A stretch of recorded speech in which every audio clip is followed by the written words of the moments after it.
Tips, tricks, and tweaks. It's hot out now. And if your AC is struggling to keep up, you may find that while closing the recirculate door does help, it stays on for less than 15 minutes. Why? A lot of people will come in here and actually literally with a wire mechanically close the flap.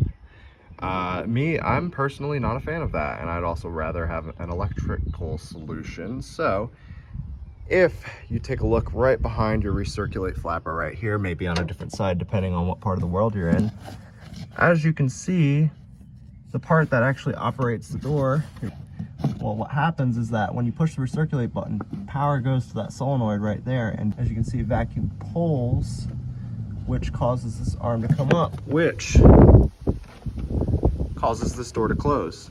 It is actually very easy to just jump 12 volts to that positive wire anywhere on the van power, and boom, you can permanently close this recirculation door.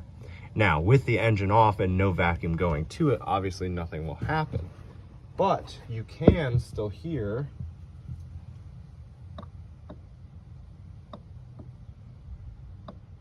the vacuum solenoid closing in there, so you know it'll work. However, the flap actually won't shut until you start the engine and get vacuum rolling. As you can see, I've got this wire, I'm running it out. I've already got a place to tap into engine on power. That's this white wire right here. Basically, this white wire is connected to a relay. That relay gets its power from the engine on under the driver's seat. So this is where I get my power for my emblem here. So I'm just tapping into that, and then when the engine's on and running, not while the engine's starting, but while the engine's on and running as if it were a battery isolator, then the recirculate flapper will close.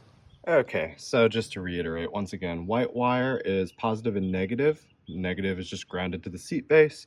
Positive is coming from the engine on power source at the EK1 block for this van. Here the positive output is being split into 3 different outputs. One fused 10 amp output for the recirculate shut mod, one fused 15 amp output for the Mercedes emblem on the van, and I left one extra wire open just in case I want to add something like an underglow or a hood light or something silly like that down the line. Here you can see the fairly simple wire run that I took to run this wire. Alright, so keep an eye on the recirculate flapper door here. I'm going to start the van and then connect the recirculate always on mod, and we'll see what happens.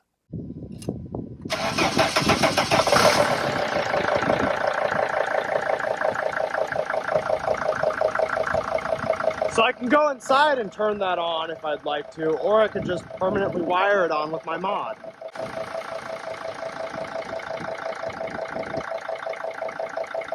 Easy. So now vacuum is just naturally pulling this door open at all times, and I don't have to worry about the switch on the dash timing out.